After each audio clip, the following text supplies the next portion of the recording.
Volvemos entonces a la Asamblea. No hay voluntad política de depurar la corrupción. Es posible que haya autoridades locales con millones de patrimonio,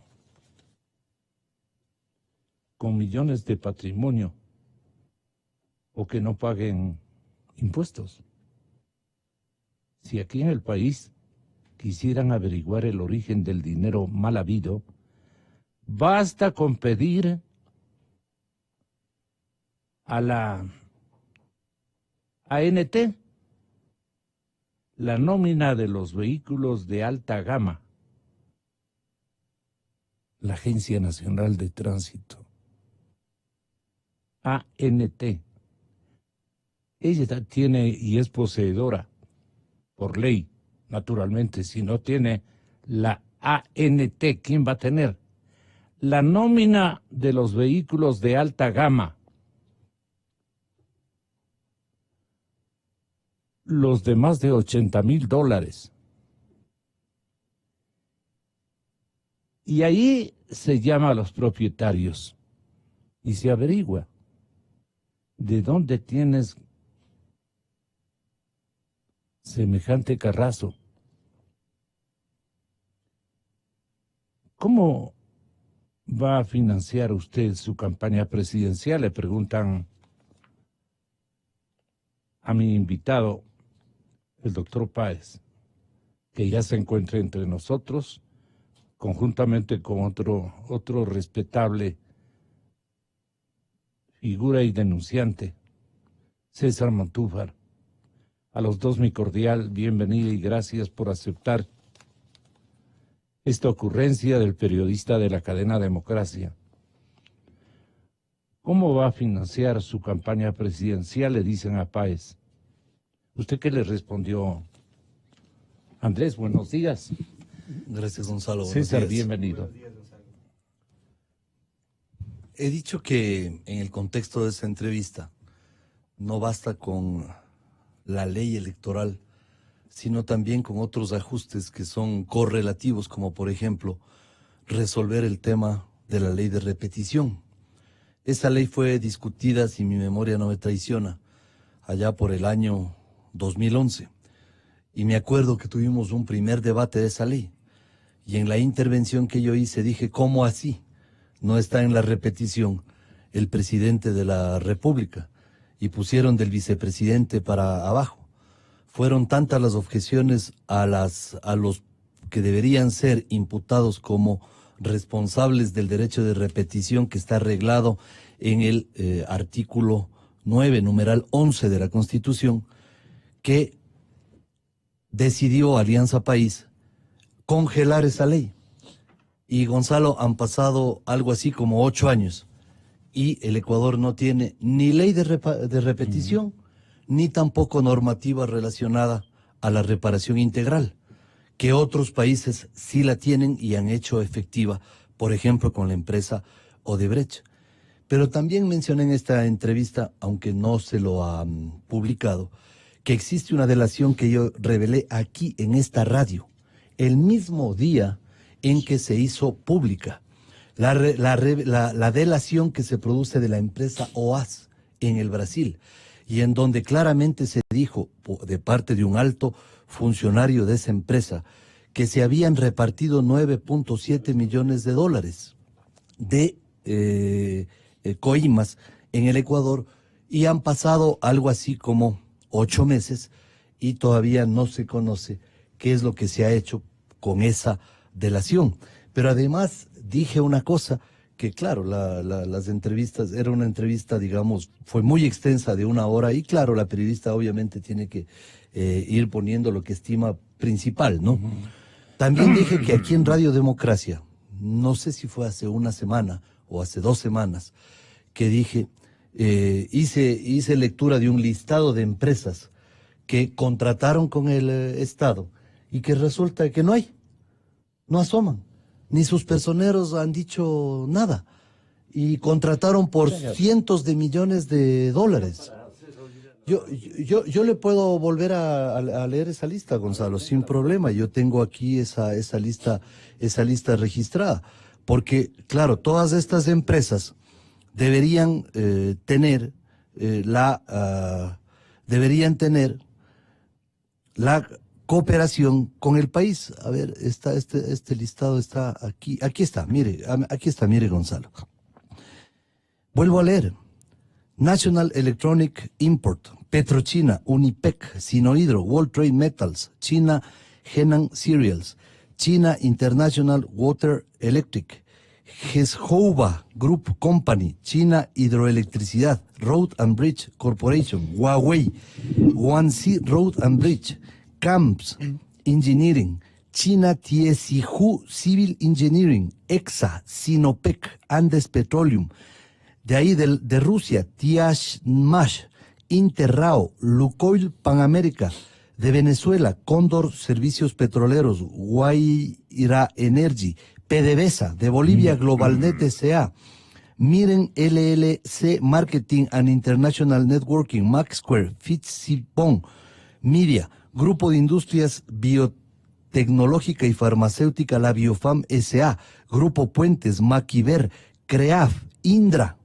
¿De qué a qué rubros corresponden? Brazaletes del Ministerio de Justicia, preventa de crudo, hidroeléctricas, artículos de acería, insumos para Ban Ecuador, control de inundaciones, Naranjal, Cañar y Bulubulu, proyecto del Citanizagua, venta del Hotel Quito, plataforma CNT, multiparques inmobiliar, parque infantil La Tarazana, multipropósito Manabí, proyecto minero Mirador, o uso del OCP, transporte de crudo, Toachi Pilatón, Petroecuador, Petroamazonas, empresa Río Napo, Conatel, Procuraduría General del Estado, Relaciones Públicas y Mejora de la Imagen del Ecuador, Ministerio de Salud del Ecuador, Ministerio de Agricultura, Construcción de los Hospitales de Quito, Guayaquil, Machala y Manta, Estrategias Comunicacionales de Posicionamiento de Ecuador en Europa, Sistema de Información Justicia 2.0, es decir, todo el Estado ecuatoriano. Estamos hablando de cientos de millones de dólares. Compartamos. Doctor Montúfar, ¿usted cree que no había empresa que no sea extorsionada como sostiene el doctor Páez? Todas las que entraban en pláticas de convenios de obra o de emprendimientos en estos gobiernos les caía alguien. ¿Quiénes eran? ¿Había personal tal vez calificado que usted paralelamente haya conocido? ¿Calificado para esto, no? Que resulta difícil. Bueno, muchas gracias, Gonzalo. Un saludo a todos los oyentes de Radio Democracia. Un saludo también a Andrés. Para responder un poco su pregunta, yo creo que es posible que haya habido excepciones, porque en realidad a veces incluso la excepción confirma la regla.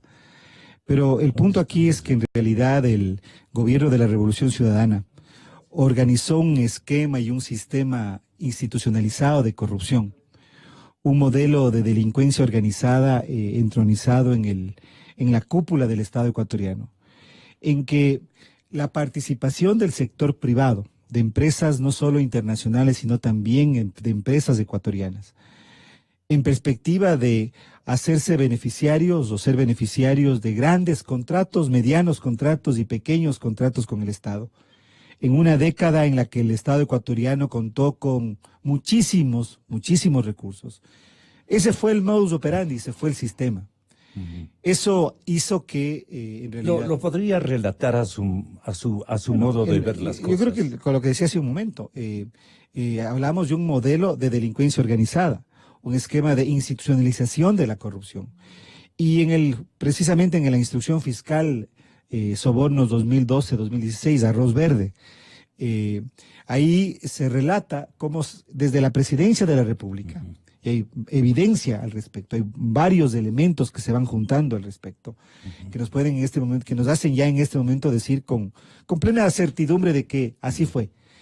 En la presidencia de la República se montó una oficina especializada en recabar esos recursos, en muchos casos a través de la extorsión, de personas y de empresas fundamentalmente. Es decir, una empresa de sobornos en la presidencia de la República. Esto jamás en la historia del Ecuador podemos ni siquiera imaginar.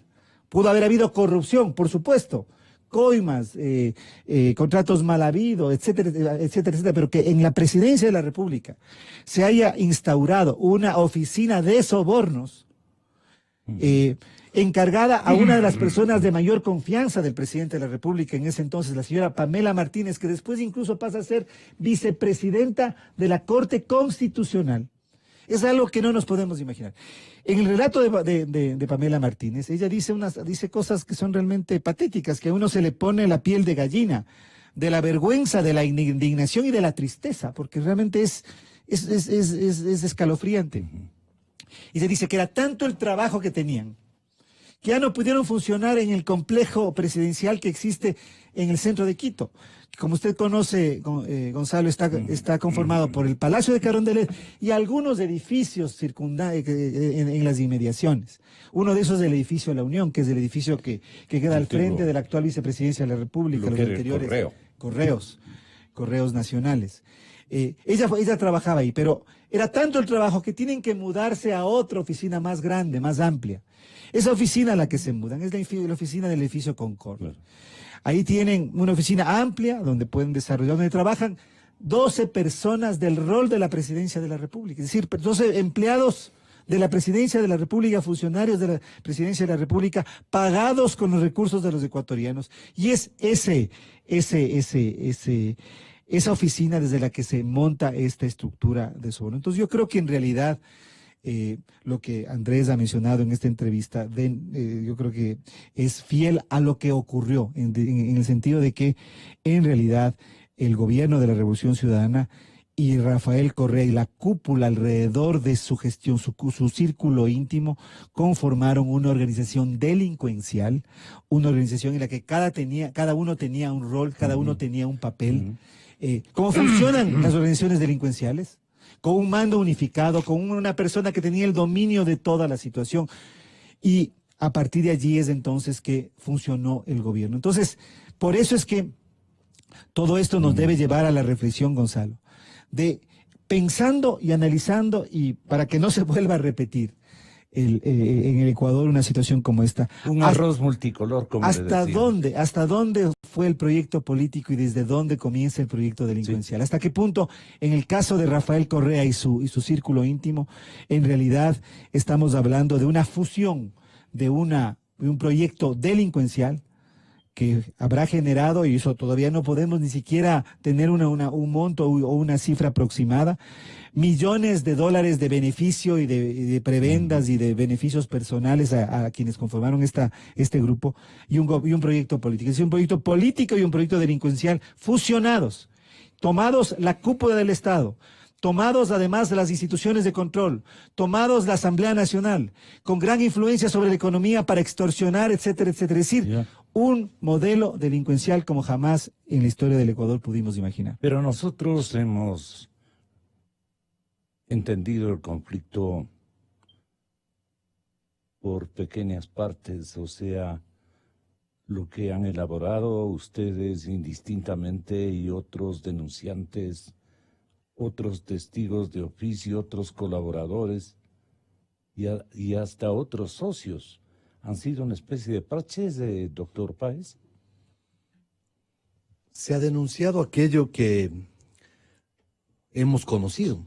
¿O convenía para la coyuntura? No. En alguna investigación se traía a colación algún elemento en asociación de ideas, digo yo. Bueno, todo lo que llegaba... Pero un contexto global no ha habido.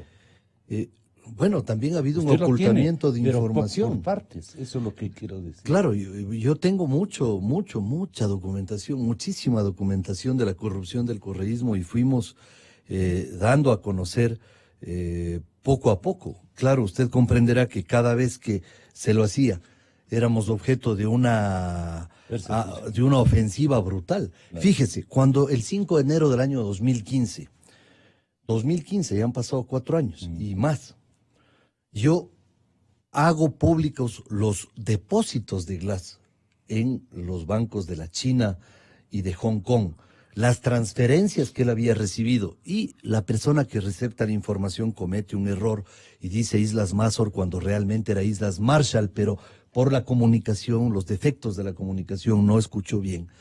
Cuando yo revelo ese listado, enero del año 2015, se me hicieron 17 cadenas de televisión. Glass sale y me amenaza con que me va a demandar. Comienzan a instrumentar el pedido de levantamiento de mi inmunidad, con todo el aparato de propaganda del correísmo, que era una parte esencial de este andamiaje de persecución.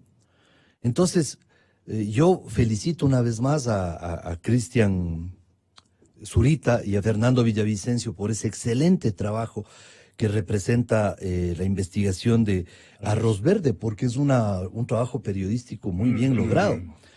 En cuanto a recopilación. Es una revelación extraordinaria para los intereses del país. Sin embargo, yo insisto, el robo aquí en el Ecuador fue de 70.000 millones. De los 380.000 millones que administraron en la década robada, más de 200.000 millones provenían de impuestos. Se recaudó más por impuestos que por petróleo. ¿Qué significa eso? Que el robo fue al bolsillo de los ecuatorianos, al bolsillo de la gente que puntualmente contribuye con sus impuestos. ¿Y eso qué significa? Deterioro de las condiciones de vida, de la educación, de la salud, de la infraestructura, pobreza, incremento de la delincuencia, más pobreza, más marginalidad. Eso es lo que hay que entender, que aquí de por medio el gran afectado de todo este entramado de corrupción es la familia ecuatoriana.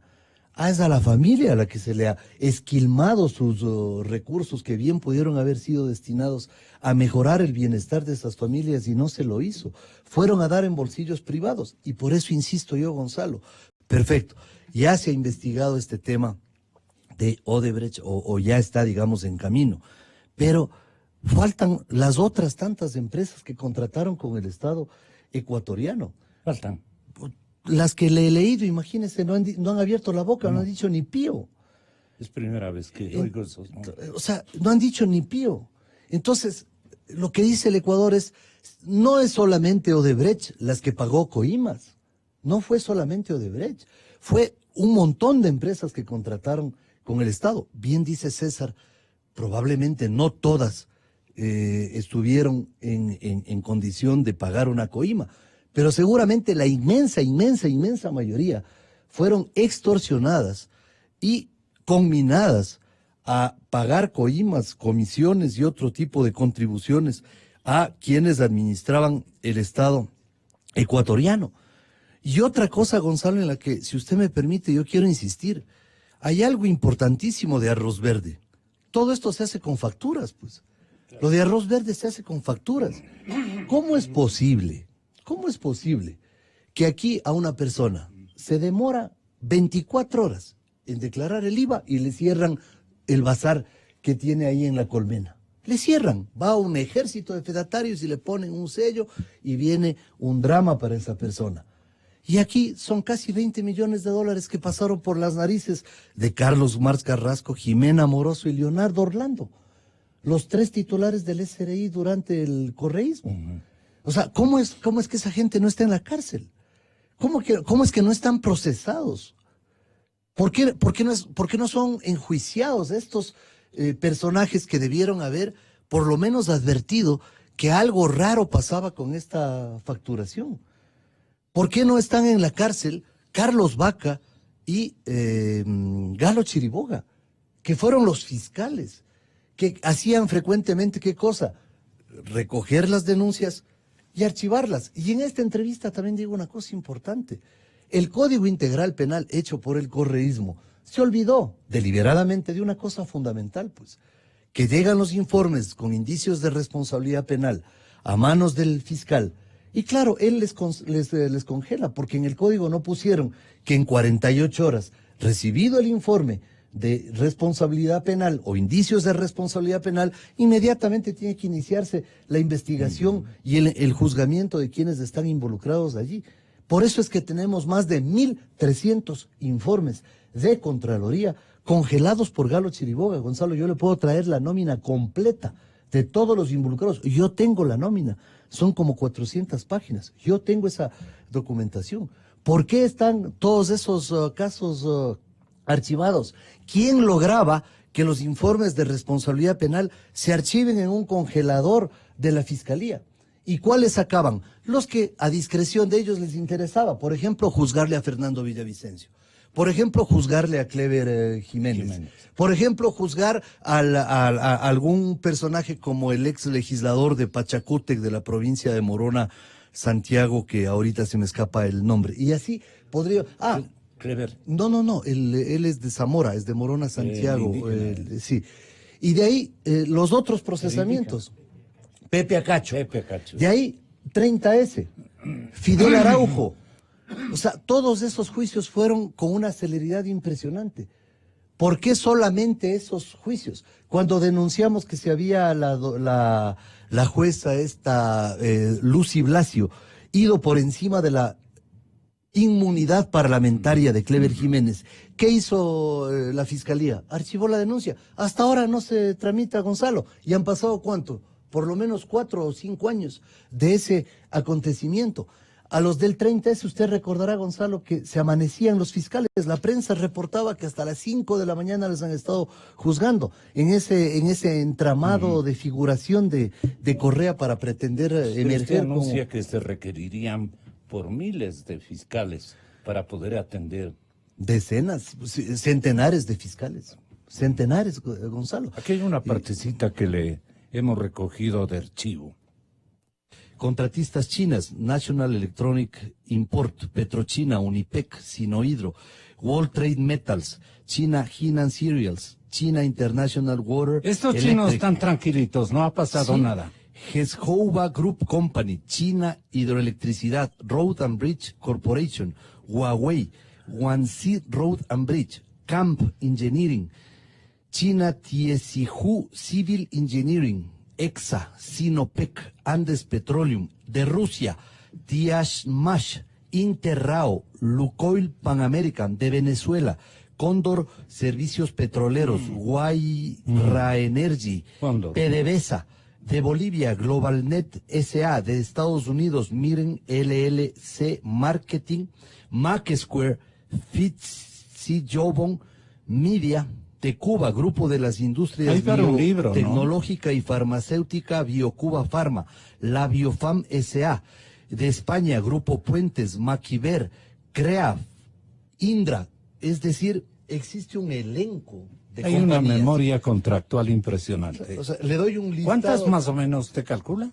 Bueno, esta es una publicación del Expreso, aquí habrán unas 20 que habré mencionado, quizá. Fácil. Entonces, ¿qué significa esto? Que hay una enorme cantidad de millones de dólares involucrados en estas contrataciones con estas empresas. Empresas que primero no han rendido una cooperación eficaz. Y creo que allí habría que sugerirle a la señora ministra fiscal que adelante las acciones a través del Departamento de Cooperación Internacional para sentar en la mesa de la cooperación eficaz.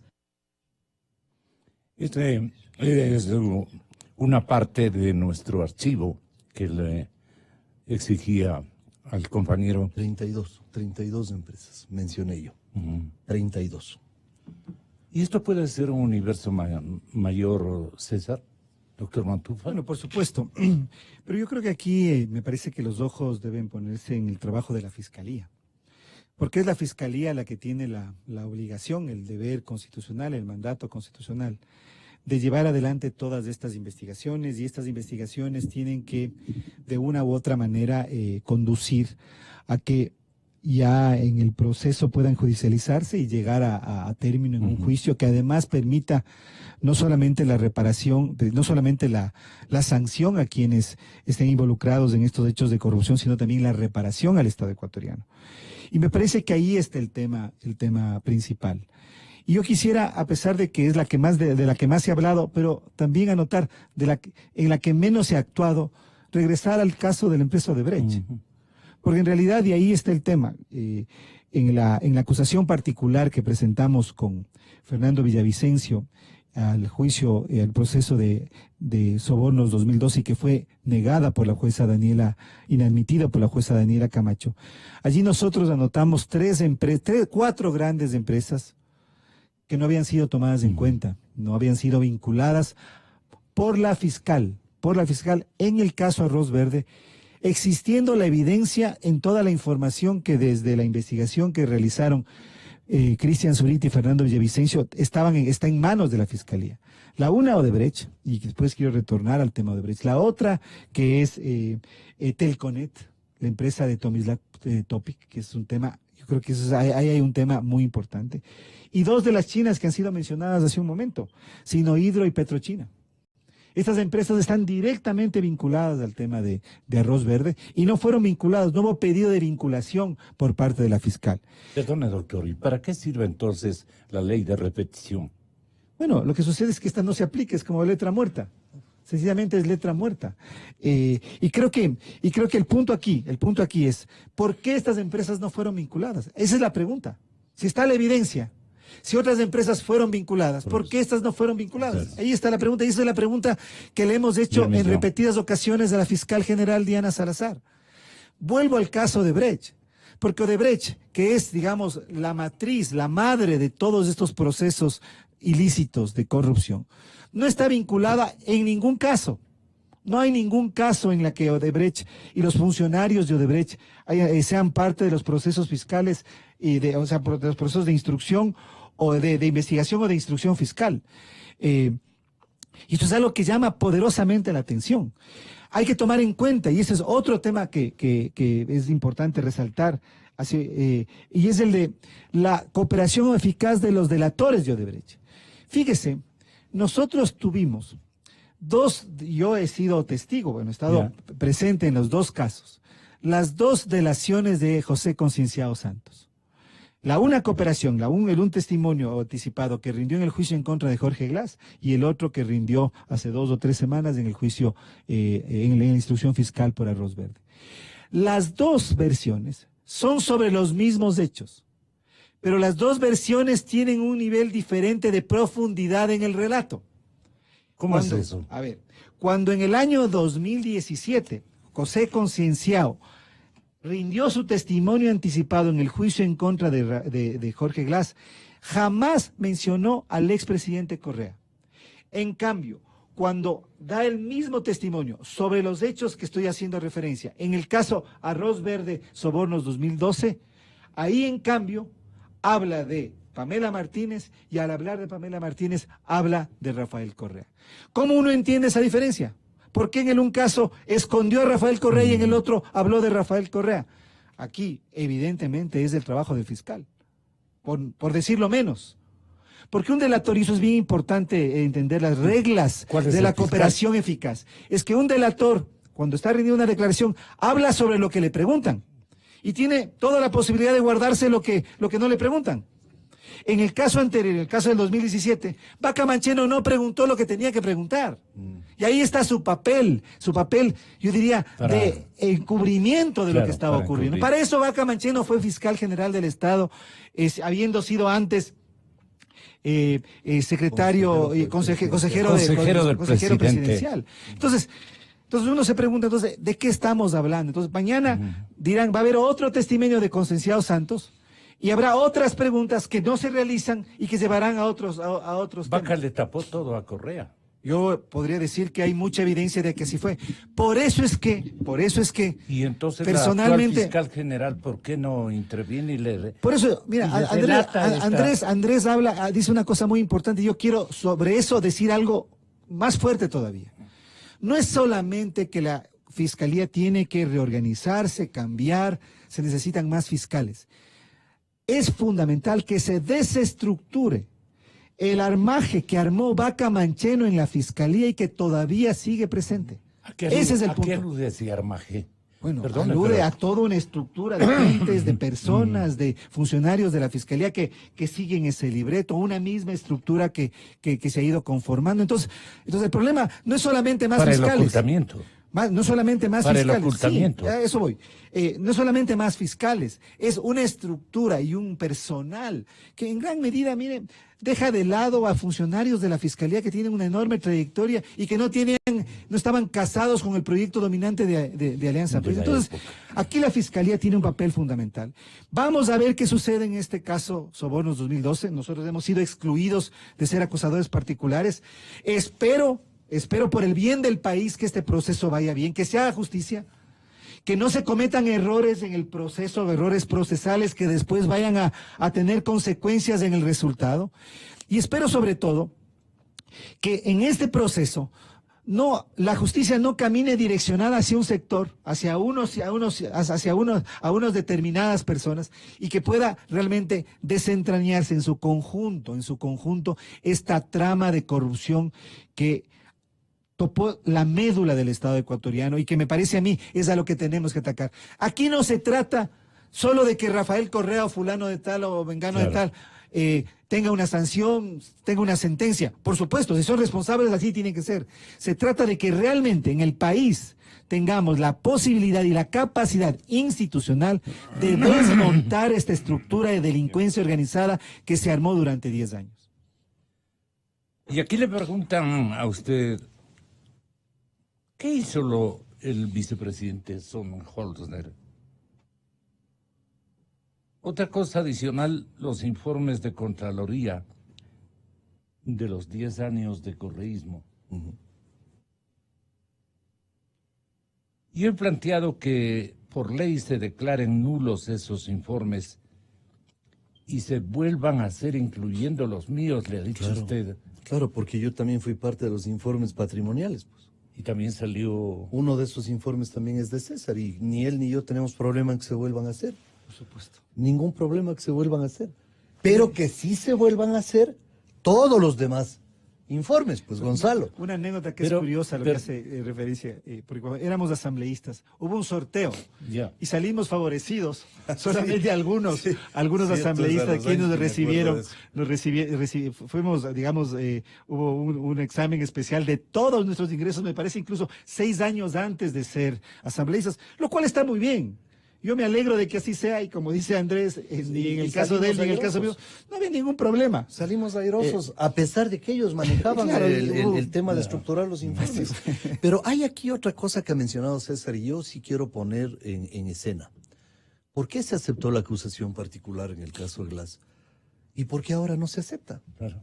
O sea, es una cosa que tienen que explicar. O sea, ¿cómo así ahora no se acepta la acusación particular? Segundo tema. Y yo le menciono ahí.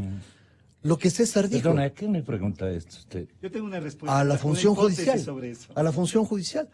La segunda cosa, esta variación en la profundidad del relato que hace Concienzado Santos, yo lo menciono ahí, porque alguien que estuvo en la audiencia esta donde Concienzado Santos, en el último proceso que es Arroz Verde, declara, me dice, efectivamente, oye, lo de Concienzado Santos fue brutal. No solamente dio nombres, dio cifras, dio una cantidad de información impresionante. Y yo le hago notar eso a la periodista cuando digo he llegado a conocer esto. Claro, porque es la persona que me comentó que estuvo en esa audiencia. ¿Y por qué no trabaja con eso Diana Salazar? Debería.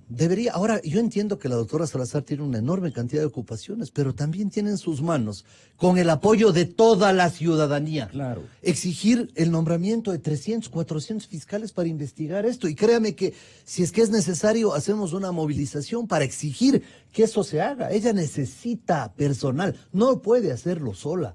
Ella necesita, espero que en el Consejo de la Judicatura no le pongan el pie de nuevo para nombrar fiscales. Otra cosa que menciona César, ese andamiaje de Vaca Mancheno funcionó tan bien que a un inocente como mi hermano se inventaron una factura para meterle a la cárcel. Ahora mi hermano fue declarado inocente por la misma fiscalía porque no había ninguna evidencia. Ya estamos demandando al Estado ecuatoriano como familia. Esto era por una factura de $900. Resulta de que ahí sí el sistema judicial era de una eficiencia, pero impresionante, ¿no? Y la fiscalía de mañana, tarde y noche, y el fiscal José Maldonado, que debería explicar, para que vea que hablo con nombres, que debería explicar su rol en el juzgamiento de todos los miembros de la banda criminal dirigida por Ramiro González. Entonces, con una velocidad inusitada. Y aquí, Gonzalo, y otra cosa, Gonzalo, que por favor, permítame poner en escena. Con esta función judicial fruto de los 10 años del correísmo, no vamos a ningún lado, créame, Gonzalo. Esta función judicial tiene que ser demolida, salvando a unos pocos jueces y fiscales que sí son gente honorable, Créame que la función judicial no da para más. Hay que demoler la totalidad de la función judicial. El país en el año 2005 vivió 11 meses sin Corte Suprema de Justicia. Nadie se murió, Gonzalo. Nadie se murió. Fue necesaria una depuración y tuvo el país una corte absolutamente independiente. Ahora, si usted deja a salvo pensiones alimenticias, todo lo que es flagrancias, libertades de los que han cumplido su pena y accidentes de tránsito, todo lo demás puede ser cerrado y volver a construir una administración de justicia que sirva a los intereses de la familia ecuatoriana y del Estado. No puede funcionar el país con esta administración de justicia, Gonzalo, créame. Es un Estado de Derecho, no existe con esa función judicial, porque no hay la certeza de que las normas van a ser aplicadas. No hay la certeza de justicia, y justicia es un elemento crucial, clave, elemental, esencial del sistema democrático y del Estado de Derecho. Yo creo que son estos grandes temas en los que tenemos que enfocar nuestros esfuerzos. No puede ser que la función judicial siga de tumbo en tumbo. Y claro, también retomo lo que César dice. Las empresas estas, Telconet, Sinohidro, Petrochina, por ejemplo, de Petrochina y Sinohidro, y entiendo que también de Telconet, Fernando Villavicencio tiene documentación suficiente. Incluso tiene ya denuncias adelantadas sobre estos temas. Él tiene la palabra sobre estos temas. ¿Por qué la Fiscalía no le llama a Fernando Villavicencio y le dice, a ver, denos la documentación? Usted ha mencionado estas empresas, investiguemos, que vengan los apoderados, que vengan los representantes. ¿Por qué no les llama Dianita? ¿Es coherente esta pregunta? ¿Y por qué no les aceptan la acusación particular? Pues, Gonzalo, eso hay que preguntar a los jueces. Ojalá César nos pudiera explicar eso también. Hasta donde yo tengo entendido, ya... ¿Cuál es su hipótesis? Nos debe una hipótesis. Tanto Fernando como Cristian han entregado toda la información a la Fiscalía. Tiene la Fiscalía esa información. Mire, yo tengo una hipótesis sobre por qué la acusación particular no fue aceptada, y me parece que en este caso, me parece que eso tiene que ver con el hecho precisamente de la información. Esta es una investigación, y este proceso surge de una investigación hecha por Cristian Zurita y Fernando Villavicencio. Y ellos conocen al detalle todo el acervo de elementos, de indicios que tiene la Fiscalía. Así es. Por lo tanto, la presencia nuestra en el juicio hubiera sido fundamental precisamente para llegar hasta el último recodo, resquicio, rincón. Eso fue lo que a nosotros nos parece, es la hipótesis que yo tengo de por qué se buscó cualquier argumento para no aceptar la acusación particular. Pero yo quiero ir a un tema de fondo, Gonzalo, si me permite. El de fondo es por qué se atascan los documentos ¿por qué se atascan en la Fiscalía todos los procesos? Es que me parece que sobre eso la fiscal Diana Salazar yo creo que ya le debe una explicación al país. Y creo que evidentemente esa es la institución central. Si queremos desmontar la estructura de delincuencia organizada que armó el correísmo, es la Fiscalía, la Contraloría, por supuesto, el sistema de justicia, la Procuraduría también, pero es la Fiscalía el centro, es la Fiscalía el corazón debe ser el corazón, el motor de este proceso. Pero le digo, Gonzalo, me parece que aquí hay una discusión. ¿Quién le maneja a la presidenta de la Procuraduría? ¿Al procurador? No. A la presidenta del Consejo de la Judicatura, quiero decir. No, nada tiene que ver con la Procuraduría. No, la Procuraduría no. El Consejo Nacional de la Judicatura. Con la Fiscalía. Los dos fusionados están podrían... relacionadas por el tema del Código Orgánico de la Función Judicial. Ya. Porque la Fiscalía es parte del sistema de justicia. Entonces, la disputa que antes había era la designación de fiscales, que la fiscal Salazar con toda razón decía, necesitamos más fiscales, y la presidenta del Consejo de la Judicatura decía, quien designa y hace los concursos es el propio Consejo de la Judicatura, y a nosotros no nos interesa finalmente quién haga, lo importante es que se nombren los fiscales, y que le den a la doctora Salazar el personal suficiente para hacer su trabajo. Es decir, ella tiene el propósito, la intención de impulsar esto. ¿Es problema de personal lo de Diana? No solamente. Yo insisto que es necesario, como dice Andrés, nombrar más fiscales.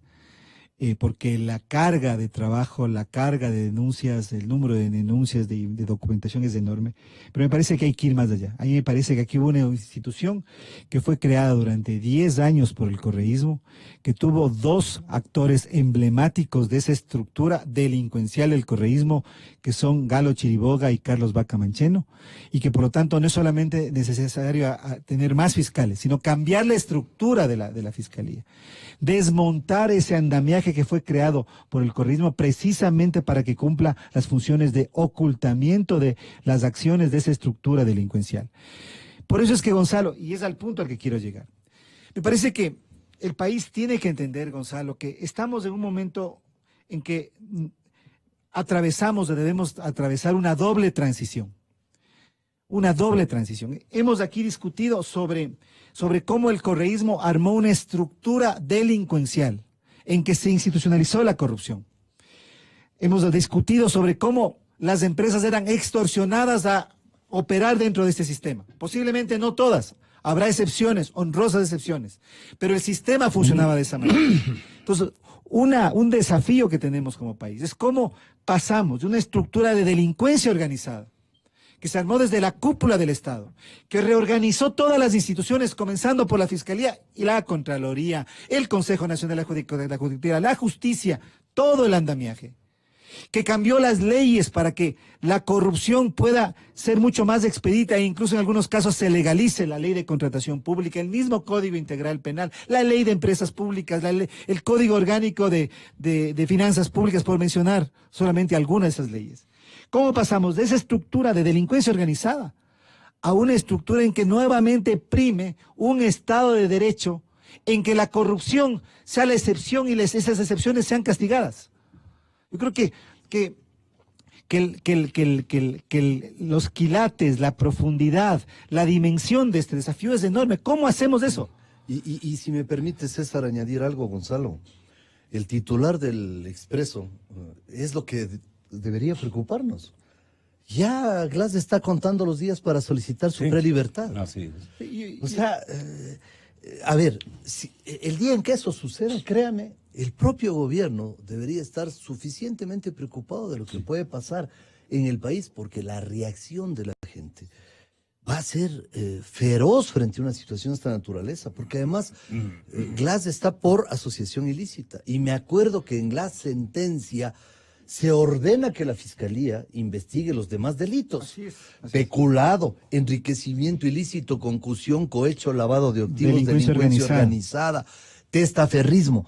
Y resulta de que ese es un juicio de enorme importancia para el país que debe ser impulsado. Y la otra cosa, Gonzalo, la recuperación del dinero. Vea, yo que he tenido muchas reuniones, la gente dice, bueno, ya, finalmente, si están presos o no, pero que recuperen la plata. Eso es lo que la gente dice, que recuperen aunque sea una parte de lo que se han robado. Gonzalo, aquí hay mecanismos para recuperación de ese dinero. Hay muchos mecanismos. ¿Y se puede reconstruir, doctor Páez, doctor Matúfar, se puede reconstruir los informes, por ejemplo, desde la etapa de esos informes de Contraloría? A ver, mira, ahí hay una buena noticia, Gonzalo, que creo que ha pasado desapercibida por la opinión pública. Hace 6 años, justamente el abogado nuestro, mi abogado Sí, Raúl claro. Cabanilla, presentó una demanda de inconstitucionalidad precisamente al artículo 481, Sí. que es del Código Integral Penal, que es precisamente el que exigía el informe de indicios de responsabilidad penal de la Contraloría para que la Fiscalía pueda iniciar los Correcto. procesos de instrucción, o sea, pues, llevar adelante las investigaciones. Y la Corte Constitucional hace más o menos 2 meses declaró inconstitucional ya esa norma. Estamos refiriéndonos a los 10 años de correísmo, ¿no?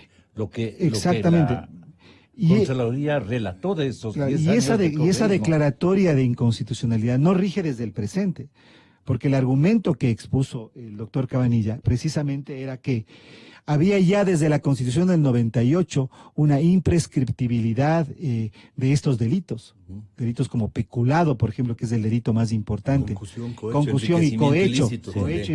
Y que por lo tanto, el momento en que se establecieron se estableció esta norma, se estaba violando ese principio que estaba vigente. Por lo tanto, en este momento ya no existe ese requisito.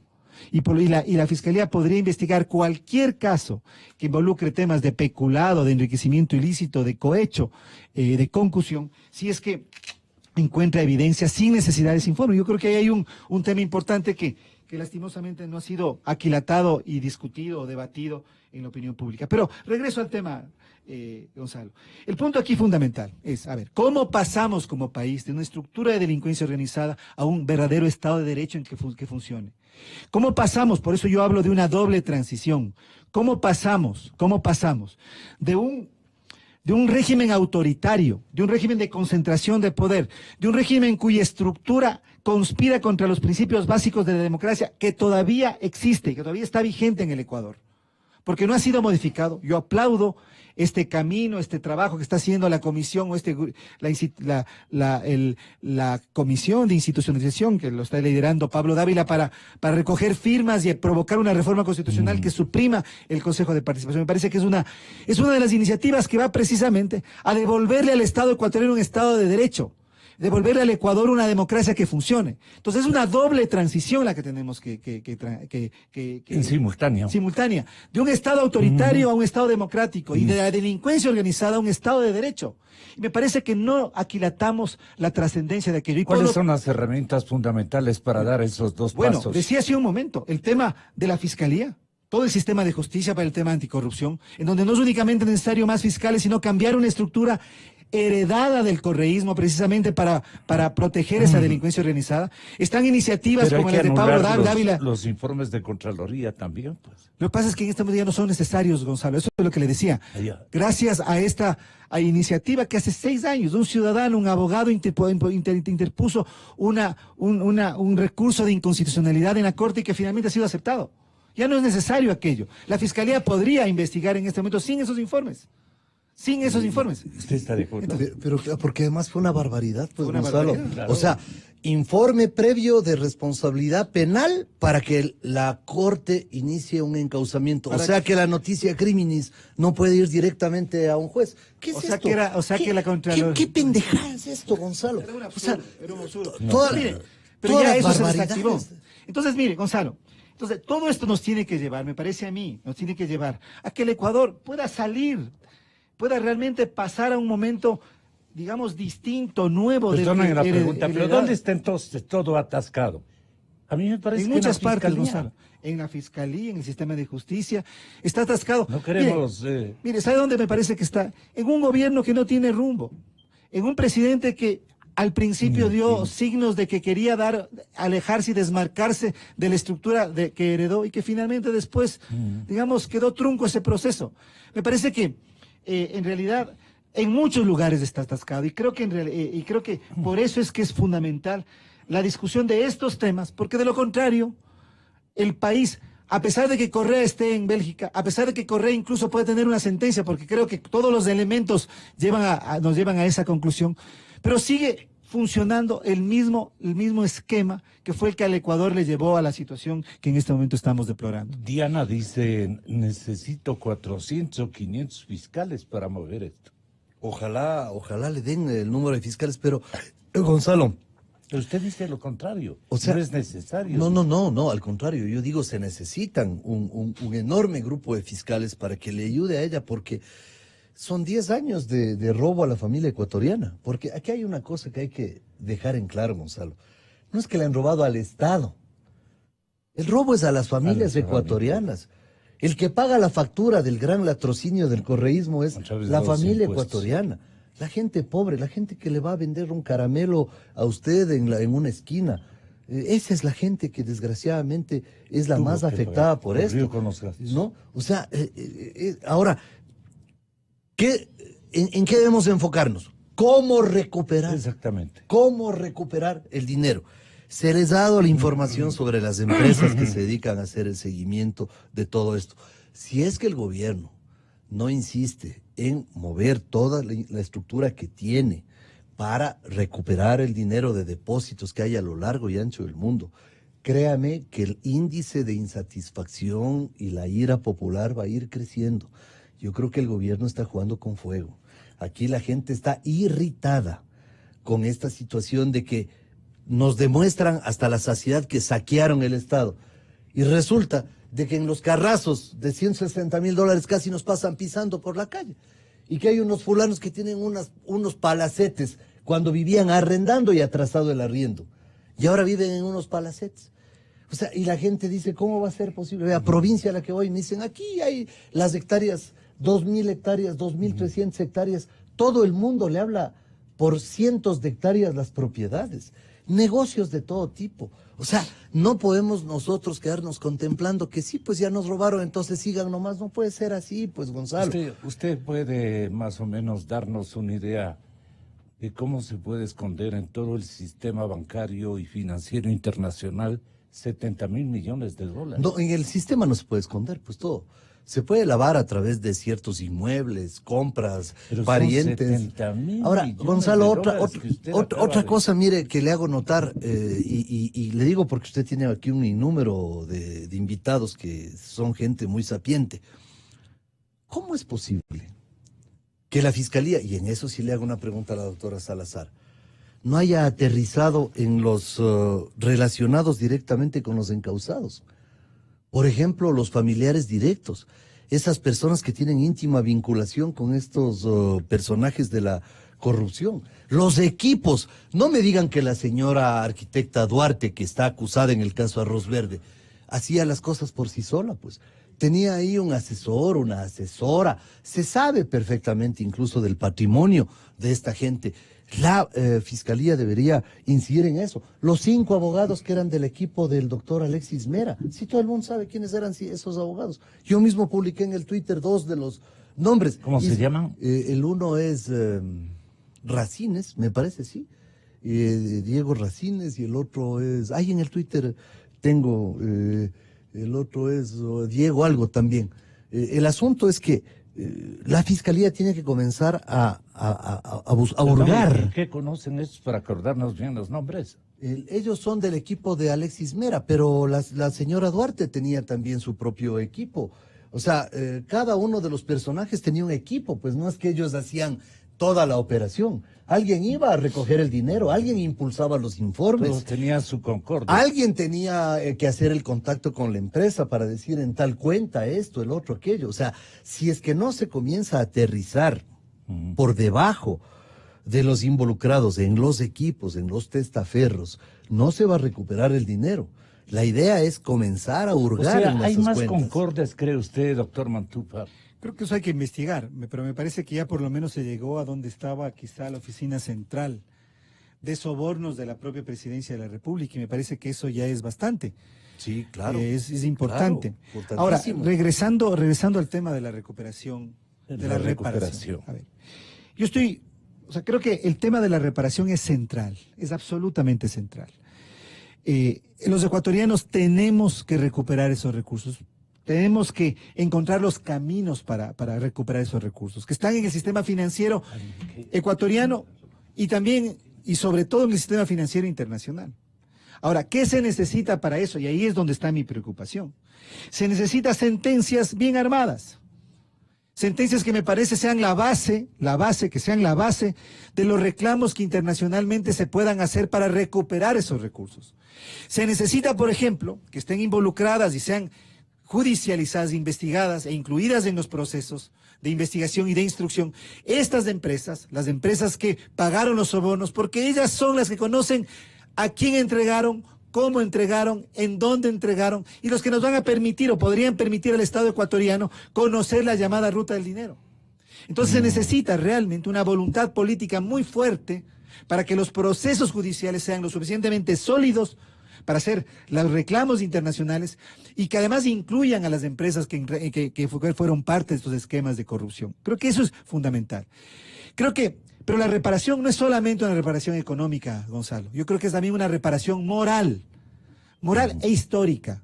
Porque no se trata de que hoy, ¿no es cierto?, se persiga a unos, dejando a otros, se los sancione, se los sentencie, e incluso se llegue a recuperar recursos y la estructura quede intacta. Por eso yo hago tanto énfasis en esta transición institucional, esta doble transición. Es necesario desmontar esta estructura porque si no, Lo que hicieron los correístas van a ser los que vengan los que vengan en el futuro, van a hacer lo mismo. Aquí Correa y el correísmo creó un sistema institucionalizado de corrupción que funciona sin el correísmo, sin Correa, si queremos decir. Es decir, aquí estamos frente a una estructura, una maquinaria, y eso es lo que hay que desmontar también. Entonces la reparación tiene que ser una reparación económica, y tenemos que recuperar esos recursos, pero tiene que ser una reparación moral e histórica, que nos permita desmontar esta estructura, que nos permita identificar claramente qué naturaleza, qué carácter tuvo el proyecto de la Revolución Ciudadana. Es decir, aquí no es solamente un tema puntual de unas cuantas personas. Mire, lo que fue el juicio de Glass, en el que yo sigo siendo acusador particular, Andrés lo ha mencionado. Yo advierto igualmente ese mismo riesgo. No lo veo quizás tan inminente porque estando adentro, veo que en realidad la situación de Glass es muy difícil. Sí, podría darse y hay que estar muy atentos a impedirlo, Y por supuesto que yo estaré ahí en primera fila para impedir como acusador particular además. ¿De qué se confían Glass y de qué se confía Correa? Del aparato de justicia, pues. Claro. Pero si hay dos jueces que eran los fiscales estrellas del 30S, Enríquez y Jurado. Claro. Eran los fiscales estrellas del 30S. Y de la noche a la mañana, tururum, premio a la lealtad al proyecto, jueces de la Corte Nacional. Así nomás. ¿Quién le da la libertad a Alexis Mera? ¿Quién le da? Enríquez, pues. Así es simple. Si ahí están los jueces del correísmo operando. Ahí están metidos los jueces del correísmo operando, que no es uno, Gonzalo, son un montón de jueces que son parte de la función judicial. Pero alguien debe señalarles, alguien debe inculparles, pero todos alguien debe develarles. Todo el es tiempo la fiscal, lo hacemos. No es la fiscal. No. Bueno, no tiene nada que ver la fiscal sí. El Consejo Mira, de ahí la en ese momento este Judicatura, proceso de evaluación. es que todos son ibarreños, yo por eso le estoy No hay que tener baleando miedo. a usted. También tenemos de los otros en la provincia, también tenemos gente indeseable, ¿no es cierto? Pero vea, los viajes presidenciales, Gonzalo. Usted dice, ¿cómo recuperar la plata? Los viajes presidenciales, pues. Los viajes del avión presidencial, digo, no del dictador, del avión presidencial. Ni cuántos viajes sin pasajeros. Por favor, no me vengan con pendejadas. Claro. ¿Qué viajes sin pasajeros? O sea, si no eran pasajeros, ¿qué llevaban en los aviones? ¿Y a dónde fueron, Gonzalo, esos aviones? O sea, ¿qué hacía el avión presidencial en Oriente Medio? ¿Qué hacía? En paraísos fiscales. ¿Qué hacían paraísos fiscales? Porque mire cómo fue la operación, ¿no? Nos convirtieron al Ecuador en un infierno fiscal, ¿no? Le cobraron todos los impuestos habidos y por haber a la gente. Después se robaron el fruto de lo cobrado y llevaron a los paraísos fiscales. Y a sus adversarios les prohibieron tener dinero en los paraísos fiscales. Esa es la operación macabra del correísmo. Y otra cosa, Gonzalo, la declaración de la señora Terán, pues que César estuvo presente en esa declaración. La señora Terán hace en un pizarrón un relato y resulta que aterrizan los nombres hasta de los mensajeros. ¿Por qué no están presos? Deberían estar presos. Pero es que eso es lo que la gente se pregunta. Si ya les ponen en el pizarrón el nombre y toma alguien la foto y esa foto circula por millones de chats en todo el país, resulta que no están presos y seguramente ya se largaron, Gonzalo. O sea, otra barbaridad del Código Integral Penal, eso del anuncio de la formulación de cargos. Alvarado, te vamos a formular cargos. Como el otro, Patiño, te vamos a formular cargos. Entonces, ¿cómo no se van a alargar? Pues la formulación de cargos tiene que ser en el momento en que estés posado, de anaranjado frente al juez. Esas son las barbaridades de la legislación penal hecha por el correísmo, que prepararon su salida, ¿no? El Código Integral Penal fue la preparación de su salida porque sabían perfectamente lo que habían hecho. Estos le despecharon a Emilio Palacios, recuerdan, tuvo que irse a residir en la Florida. Pero incluso en la Florida, Emilio ejercitó un trabajo sagaz y profundo. Vean este relato que lo descubrimos en archivo. La Contraloría efectivamente ha hecho un análisis de 261 vuelos a un costo de 13,5 millones, como usted perfectamente señaló. Para mí uno de los vuelos clave que usted creo que lo mencionó es el que se hizo del 21 al 28 de enero del 2017 a Dubái. Dubái es el paraíso de cualquier persona que quiera ocultar fortunas. Y ese avión viajó sin carga y sin pasajeros, o al menos no informaron ni carga ni de pasajeros. Era el Embraer, el FAE 51. Muchísimos de estos vuelos no llevaban pasajeros, tampoco llevaban carga, porque cuando un vuelo se produce, las autoridades deben tener un manifiesto de carga y una lista de pasajeros. En varios vuelos no hay ninguna de las dos cosas. Entonces, porque podrían decir, no, que estábamos llevando valija diplomática, para poner un ejemplo, pero tampoco hay manifiesto de carga. Es decir, todo estaba oculto. Lo único que sabemos es el piloto. Venezuela era un sitio, es decir, supóngase usted que iban a Cuba a una reunión o que iban a Panamá a una reunión, de pasadita se pasaban por Venezuela. Es decir, no desaprovechaban ninguna circunstancia para darse una vuelta por ahí. ¿Qué le dice eso, doctor Montúfar? Me dice precisamente el papel tan importante que ha tenido la prensa y los periodistas en este proceso. Yo creo que sin Emilio es una víctima Emilio de eso. Palacio, sin espacios como los de Radio Democracia y otras radios, sin el periodismo de investigación de Fernando Villavicencio, Cristian Zurita, sin portales como Plan B, como el trabajo periodístico que han realizado los equipos del Universo, del Comercio, de Expreso, muy difícilmente el país hubiera podido conocer todo esto. Yo creo que las palabras de Emilio, que me imagino son de hace algunos años, ahora están absolutamente confirmadas con la investigación que lleva adelante la Fiscalía. En la Fiscalía hay una investigación precisamente sobre el tema de los aviones presidenciales, los vuelos del avión presidencial. Hay un informe de Contraloría igualmente que ha sido publicado hace poco sobre este tema y corrobora totalmente lo que Emilio Palacio decía hace algunos años. Mire, Gonzalo, yo lastimosamente tengo un compromiso académico y tengo que salir. Solo quisiera terminar diciendo algo. Creo que el problema de la corrupción es mucho más grave que los casos individuales que nos escandalizan y que por lo tanto nos conmueven. Yo creo que aquí hay un tema mucho más estructural y profundo que es el que tenemos que combatir y al que tenemos que atacar. Creo que hay que sumar esfuerzos. Nosotros con Fernando Villavicencio presentamos esta acusación particular que fue inadmitida, vamos a seguir trabajando en conjunto, pero creo que en realidad así como la delincuencia organizada trabajó organizadamente, articuladamente, quienes estamos en el otro espacio también tenemos que hacer lo mismo. Tenemos que hacer lo mismo, porque de lo contrario entonces nos quedamos en una total desventaja, además de la desventaja que ya existe.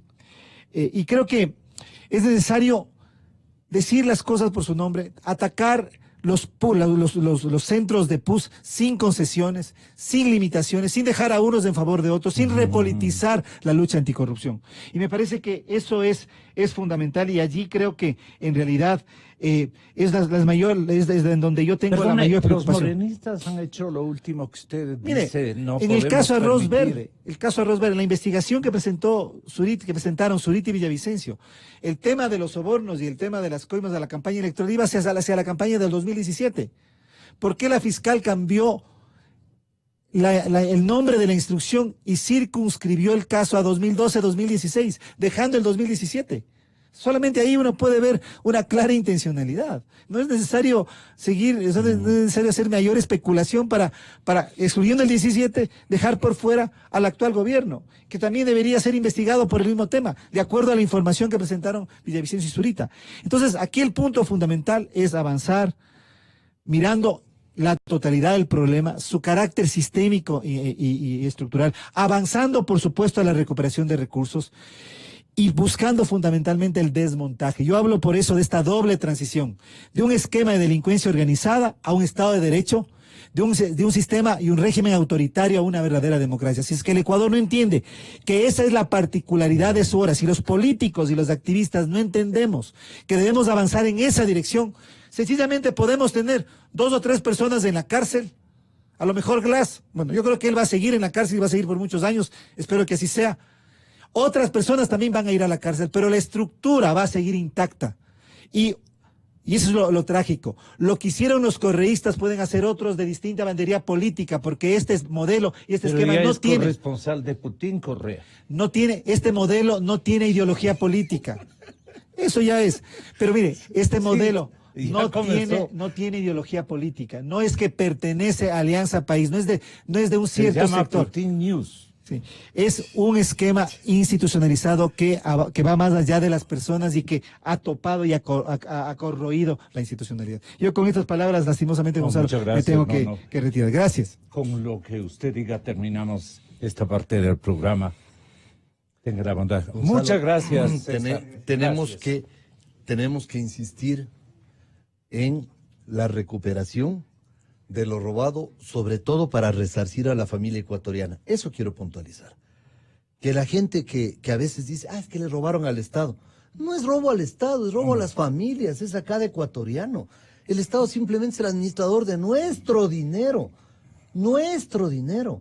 Le han robado a las familias ecuatorianas. Gonzalo, no hay derecho. No hay derecho. El deterioro de las condiciones de vida en el Ecuador es clamoroso, el desempleo crece. Y encima de eso me anticipo a decirle algo. Si cometen el error de incrementar 3 puntos en el IVA, va a haber más pobreza. Yo creo que sí. Más pobreza, más marginalidad. O sea, y más evasión. Cuidado, cometen ese error. Aquí hay más de 4 millones de personas en pobreza y extrema pobreza. Cuidado, pasan a ser 7 en 24 horas. No se puede permitir una irresponsabilidad de ese tamaño. Eso vamos a tratar más y que los adelante. ecuatorianos paguen la gran farra de los 10 años. Y ahora resulta de que aparece un informe del foro dirigido por el economista Marco Flores que dice que el Ministerio de Finanzas ha incrementado en mil millones del gasto corriente, cuando se supone que hay que ir en la dirección contraria. O sea, 1.000 millones de gasto corriente incrementados. ¿Qué es eso? Pues yo sí creo que el economista Martínez le debe una explicación al país. No puede ser que vivamos en esta bruma de desinformación, y aplaudir cualquier esfuerzo que se haga por parte de la Fiscalía para seguir en este propósito, y que cuente la doctora Salazar con el respaldo de los ecuatorianos para Gracias, que ella Andrés. impulse todo eso, y el respaldo a la prensa libre como la que usted Gracias, representa, ¿no? Andrés. Muchas gracias, Gonzalo. Buenos días.